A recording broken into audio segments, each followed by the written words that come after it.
Racism against nurses working in Britain's hospitals has soared 55% in the last 3 years, according to data released by the Nurses Union today. While those figures are shocking, they warn that most incidents actually go unreported, so the true figures are likely to be much higher. Naomi Bennett has had to deal with verbal assaults and has even had patients refuse care because of her ethnicity. She has since launched a movement to support black nurses who suffer racial discrimination in the workplace. We'll chat to her in just a moment. But first, here are some eye-opening accounts of staff members from the Royal College of Nursing report. I want to remind you that you're not one of us. Then you shouldn't have come to the UK. A patient called me and my colleagues slaves. And Naomi joins us now. I mean, it's so kind of distressing to read the survey. And, you know, thank you for the work that you do for our National Health Service. It's so important what you do. So it's so terrible that you and colleagues have been treated in this way. But it's also on the rise. Yeah. What is happening to our country at the moment? Is it social media? Do people feel emboldened to speak out because they read things online? Is something else? Is our politics to blame? Why is this happening, do you think? I think it's a combination of lots of different factors, including the, the state of the, the country at the moment as a whole. There's a lot of hostility to immigrants, people coming to the country.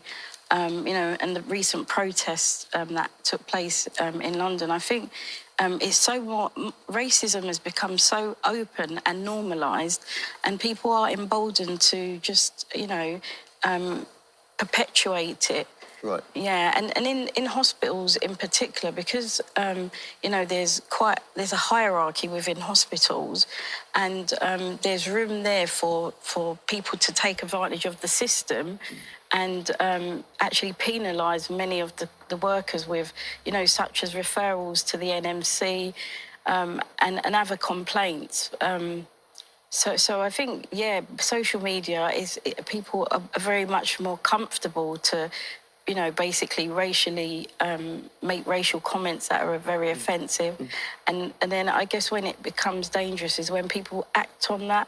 When they act on it and use the processes and procedures and policies to weaponise against ethnic minority and more particular black nurses. I was really shocked to see some of the things that have been said, but for you, you've had experience of this on a regular basis, would you say? Yeah, absolutely. So I'm a nurse, and I had a completely a completely clean record. And my first serious experience with systemic racism was when I was stop and searched by the police, and I was completely innocent. And basically, I tried to sort of find out what it was that the police were stopping me for, and they couldn't actually tell me why. But when I asked for a female officer, and I said I was frightened because obviously black people in my community, the police have always been kind of, it's a bit worrying. But basically, I ended up getting arrested. They took me back to the police station and locked me up. And basically, I still in my mind kept thinking, I'm a nurse and I've not done anything wrong. And I trust the justice system because I thought, I'll be exonerated. However, shockingly, I went to the magistrate's court and I was found guilty. They said I took too long to get out of the car. They said I had illegally tinted windows. None of it was true. But the problem is, when you're in that institution and you're fighting on your own, it almost feels impossible. And what we find now is, after that, I noticed that there's a similar systemic problem in the NHS. So it's almost like the regulator has identified that a disproportionate number of black nurses are referred to the regulator, to the NMC. And usually it's because it's been weaponised against nurses, but the psychological damage it does, it's unbelievable. So what I did with my experience with the police, having to fight to clear my name, but eventually I did, I've set up Equality for Black Nurses, and we support nurses at the NMC, at employment tribunals, even at employer level. But the thing is, at the time you're going through it, I couldn't really I couldn't really verbalise it. And the thing is, as a black nurse, you can't always just say, I think this is racism, because it doesn't present itself in a way that you can verbalise it. So you can feel yourself going through it, you know, all the little remarks your colleagues may make, you know. And even once when I was working in the hospital and the patient actually asked for a white nurse, and the matron and the staff, what they did is they basically supported the patient, gave the patient a white nurse, and then later on sacked me for gross misconduct because they said, you know, when the patient told you to come out the cubicle, you should have just left instead of saying to the patient, you know, you can't choose. So I think that kind of, it's very traumatic. It's very traumatic because you can't, you know, for somebody not to want you to care for them because of the colour of your skin, it goes against the grain of what we do. Can I ask you about the debate we've had in politics in the last couple of days about the Reform MP Sarah Potchin? I don't know whether you've... Right, Shalom, giving all praises and all glory unto Yahweh Bahashem, Yahweh Shai Bahashem Rakakwadash. Double honours unto the elders and apostles of Great Northern that rule well, and Shalom unto the 144,000 elect men of the nation of Israel and the rest of the elect that are destined to be saved. I am the brother Kalab from the GMS UK London Forecasters Camp, and I'm coming back at you with another lesson to help edify those of which I spoke of. So you can see from the video clip that I played here, there's a situation which is not new at all. This is nothing new at all. People are acting like it's a 2025 issue, but this has been an issue as long as Jake has been in this country and working for the NHS, because I have some relatives, you know, who have worked in the NHS, a lot of them before my time, like, what would you call, not my direct aunts and uncles, but great aunts and uncles, who, like when they came over in the Windrush, a lot of them, not uncles, but aunts, went to work in the NHS, and they all said the same thing. You know, these Edomites, well, no, they didn't say these Edomites, I said these white people, they're racist, and, you know, they suffered a lot of abuse verbally from these white people whom we know today to be the biblical Edomites, because there ain't no such thing as white people. The Most High created 18 nations, and one of these nations that he created was the nation of Edom, which are the descendants of Esau, who is the brother of Jacob, who, as we know according to the scriptures, has a perpetual hatred for the descendants of his brother Jacob, because they lost the birthright and the blessing to Jacob, who later became Israel. And Esau has had a perpetual hatred in his heart towards his brother since then. In fact, it goes even back further than that. You know, if we go into the account in Genesis 4, Cain hated his brother Abel because Abel's sacrifice was righteous and Cain's sacrifice was wicked and not accepted. And as a result, Cain rose up and slew his brother Abel. Those two souls came back in the reincarnation as Jacob and Esau. And those are the two primary, you know, protagonists and antagonists, heroes and villains of this story that the Most High has created to play out here on this earth. And what I want to say is that a lot of Jake are scratching their heads and wondering, oh, but why are these white people so racist? And why can't they just accept us? And, you know, we're just trying to care for them and help them in the hospital, and they're rejecting our care and saying they want a white nurse to see them. And, well, look, right? The media tries to put this image out there, like, you know, your BBCs, your ITVs, your Channel 4s, what your Sky News is or whatever. They try to put this image out there that England is no longer, I should say UK, right? The UK is no longer a racist country, that we're tolerant and that we're accepting of all peoples, and everybody can come to London, and we're a multicultural, you know, society. And this is all bullshit. This is all bullshit. This is the media spin that they put out there to act as if Esau cares. You know, you got these two Edomites here sitting there with this pompous attitude, I mean, you could just tell by the body language, right?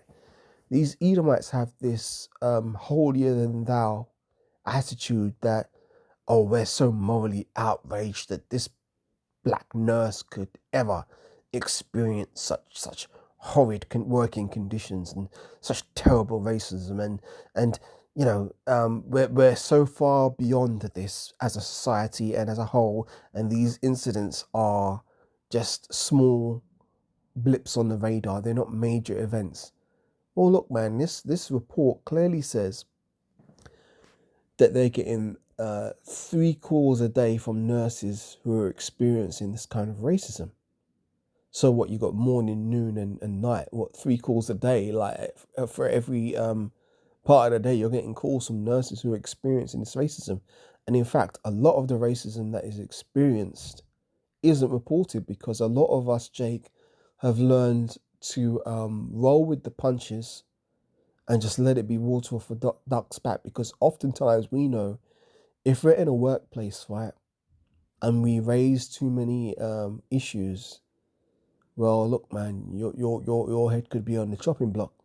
Yeah, you're causing too much friction. And also, a lot of times when these issues are reported, nothing is done. In fact, oftentimes the side of the Edomite is actually supported, and your side, nothing's done about it. I want to give a brief example, right? I used to work in a different industry. I used to work in the art field, and for a period in time, I was working at a school of drawing and painting. And I'm someone who's very educated in this field. You know, I went to school, college, and university. I didn't finish my degree, but I studied very hard. You know, I went to a lot of evening classes,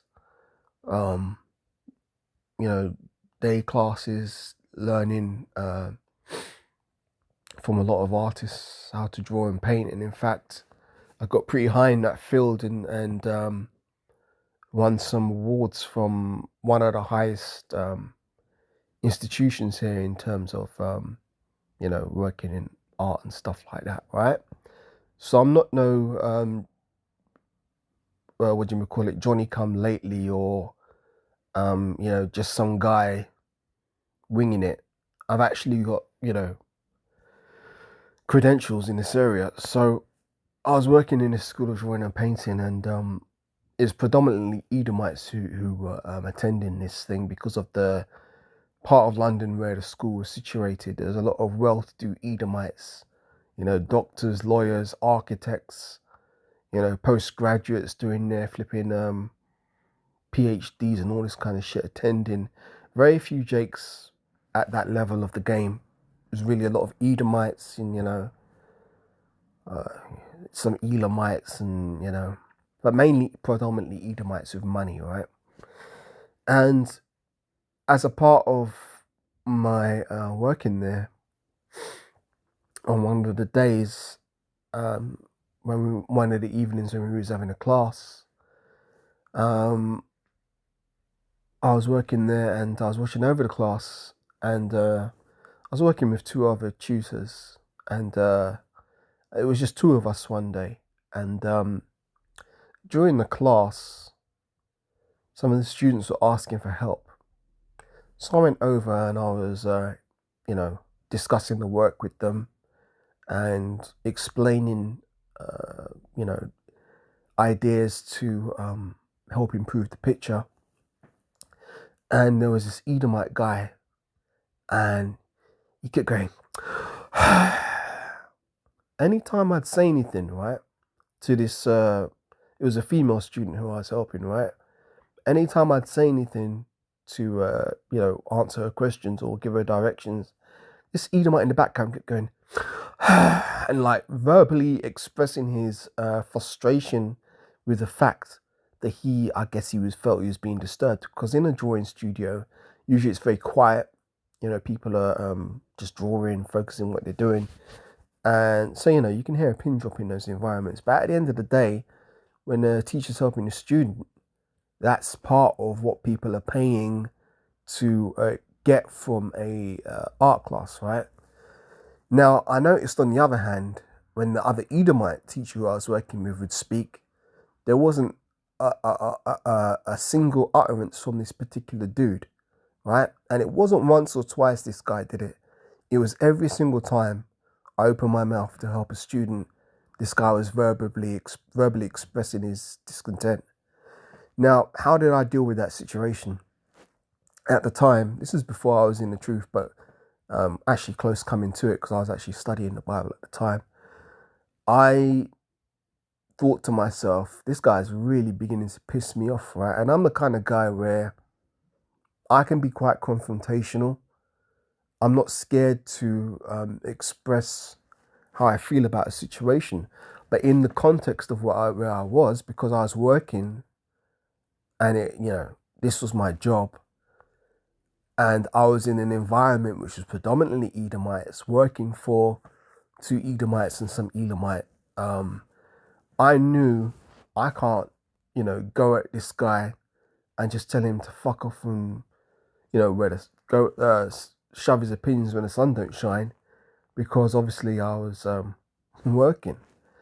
So I had to be very, I had to bite my tongue, and I actually had to pause and ponder, how do I deal with this situation? I thought to myself, shall I say something to the guy? Well, if I say something to the guy, he could get offended and he might leave the course, and that's going to cost that's going to cost us money because people are paying to come there. So obviously I don't want to lose the clientele. Then at the same time, if I do say something, he can turn around and say, oh no, you're imagining it. No, it wasn't this, it wasn't that. So I thought, you know what, the best thing I can probably do is just keep quiet, mark the guy in my mind, and just let it go. Because if I mention it to the tutors, they're not gonna see it the way I'm saying it. But anyway, so yeah, class ended. I bit my tongue. I said nothing, and I just had to swallow that one.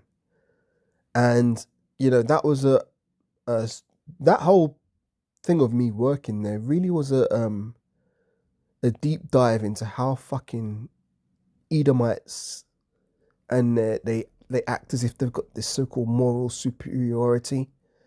It wasn't just this guy, there's other instances where, I'd be there before the classes start, setting up the equipment and setting up the studio and setting up the area for the models to pose and stuff like that. And I'd always be there early, working away, and you get people coming into the class. As I said, a lot of Edomites.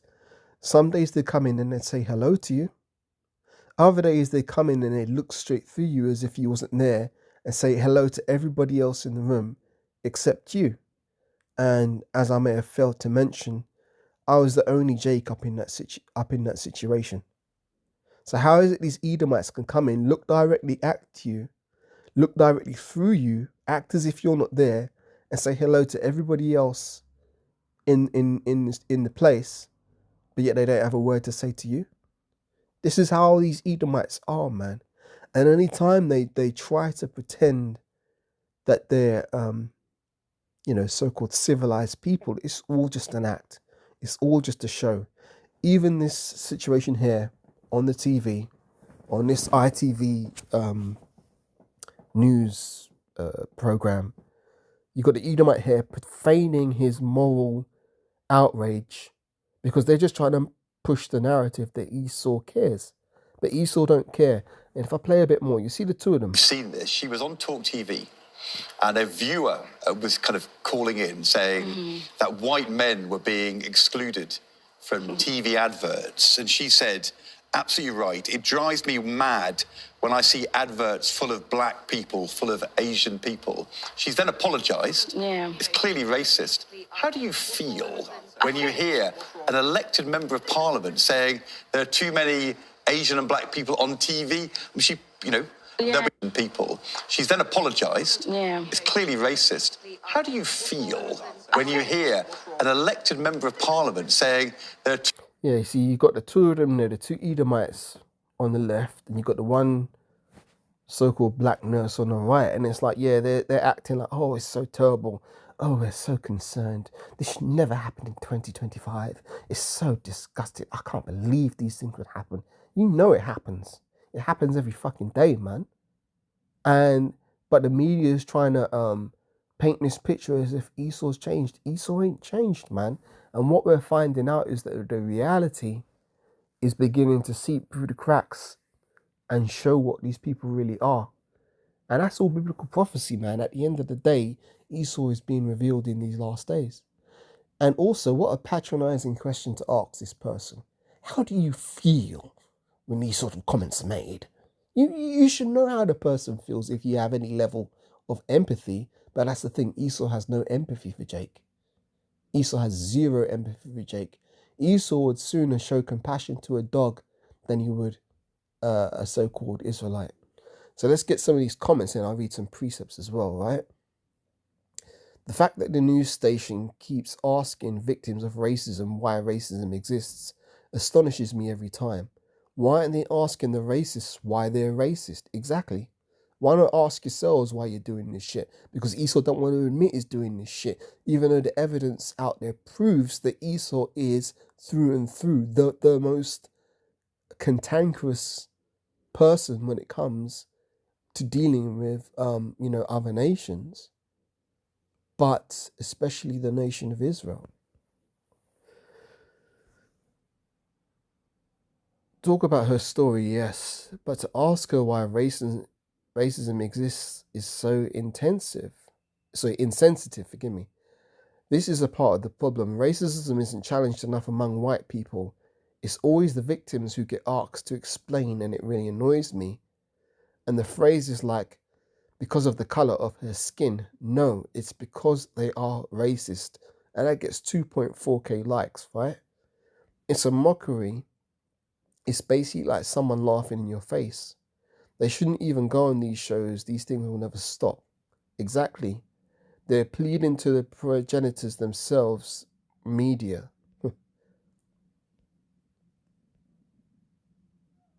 You're really addressing the root issue, the unwillingness to actually challenge racism. Yep. Most people are not racist, LOL. Yeah, exactly.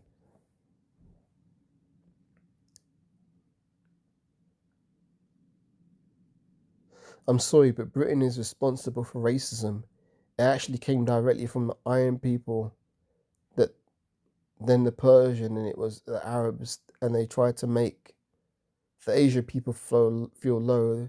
That's why Asians don't like black British people to come to India. Yeah, whatever.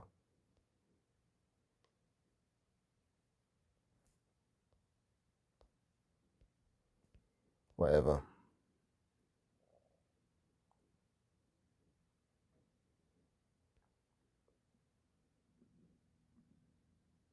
It is as if to say the interviewers are devoid of it. They could be an extension of the racism ilk, hence see no problem with their line of questioning. They're probably also racist themselves. True. Why not talk to the racists and why not and ask them why? Exactly, I wanted to scream at him as if he doesn't know why. Yeah.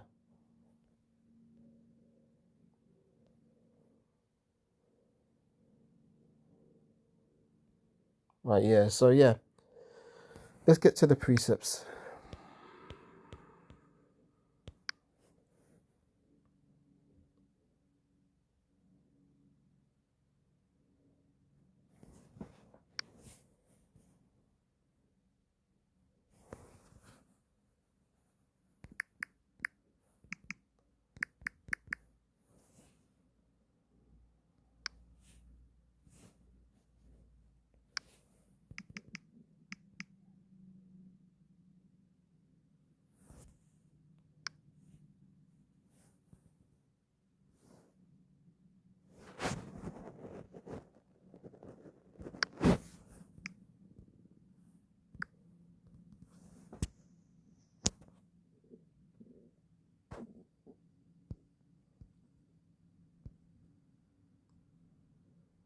This is Amos 1 and verse 11. Thus saith the Lord Yahweh, for 3 transgressions of Edom and for 4, I will not turn away the punishment thereof, because he did pursue his brother with the sword, and did cast off all pity, and his anger did tear perpetually, and he kept his wrath forever. Let's read that again.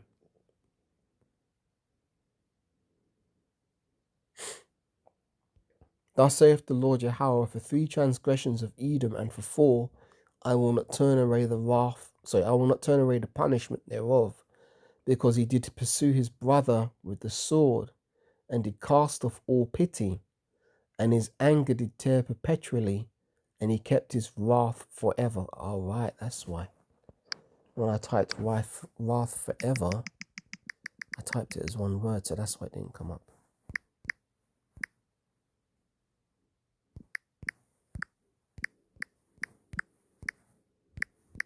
Yeah, it'll come up now. Yeah, there we go. And let's read back in Genesis 27.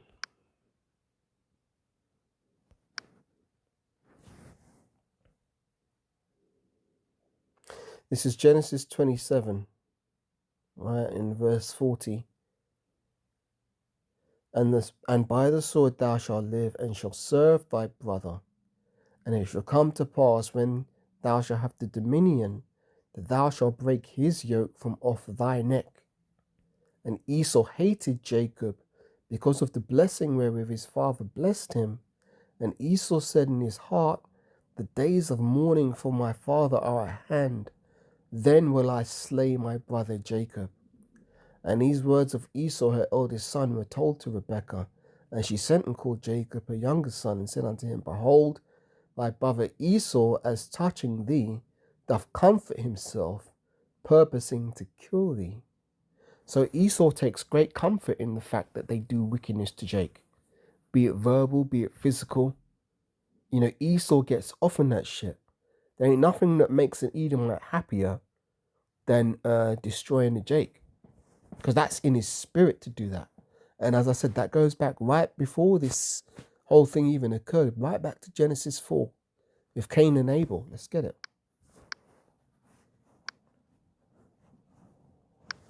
Genesis 4.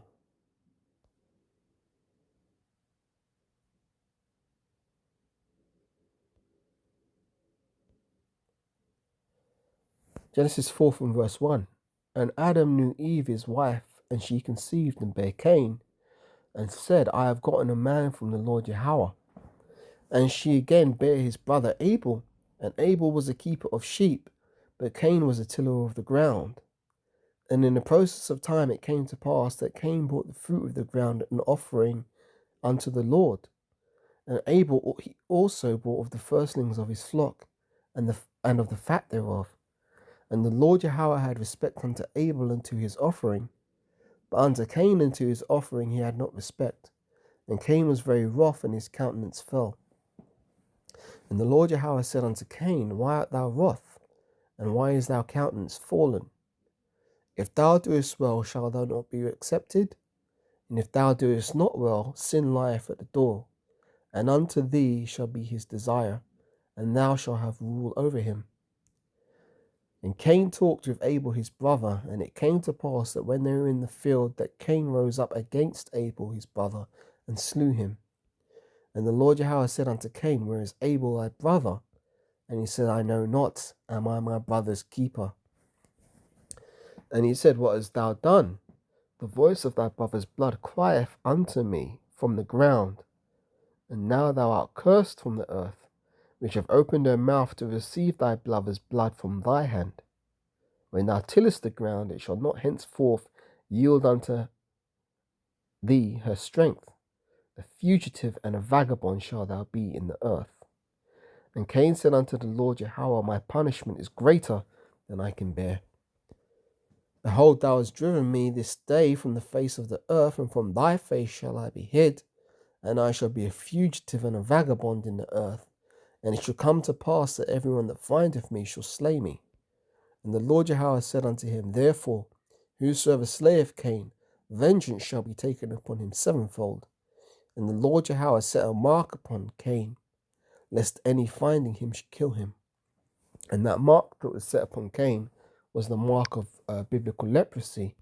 And that's what you see these two presenters here on the left. They have biblical leprosy. Their blood showeth forth through their skin. They've got no melanin.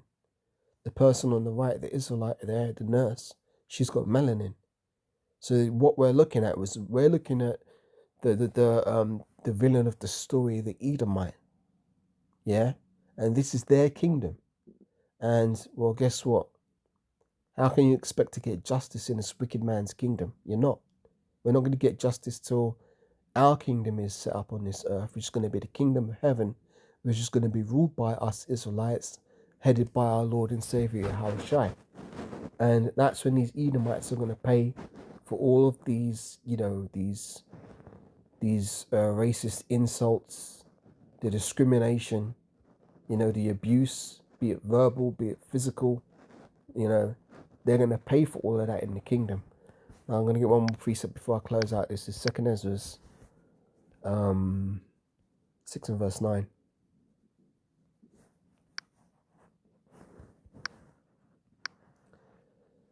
This is start of verse 7 actually. Then answered I and said, what shall be the parting asunder of the times? Or when shall be the end of the first and the beginning of it that followeth? And he said unto me, from Abraham unto Isaac, when Jacob and Esau were born of him, Jacob held first the heel of Esau. For Esau is the end of the world, and Jacob is the beginning of it that followeth. And Esau knows that deep down in his spirit, and that's why they have a perpetual hatred for Jake, because they want to get that birthright and that blessing back. And that's how these Edomites express it, through racism, through verbal abuse, through physical abuse, and also through denial and a feigned sense of innocence. Because on the news channels, they're trying to push that, we don't know why this is happening, and it's so terrible. And how do you feel when you hear an elected member of parliament saying there are two... How do you feel? Yeah, they're putting the problem on you, rather than addressing their own issues. And then you get the media blanket coverage which states things like, Britain's so multicultural and, come to the UK, everybody's accepted here. Bullshit. It was never true. And the fact that these events are happening so frequently proves it still isn't true. So Lord willing, that is an edifying lesson and exposes, who our enemy really is. These so-called Edomites, not so-called Edomites, these biblical Edomites, that's their name, right? These so-called white people who are Edomites. So with that, I want to give all praises, honor, and glory once again unto Yahweh Bar Hashem, Yahweh Shai Bar Hashem HaKodash. Double honors unto the elders and apostles of great millstone that rule well. And shalom unto the 144,000 elect men of the nation of Israel, and the rest of the elect that are destined to be saved. Now catch you on the next lesson, Lord willing. Shalom for now.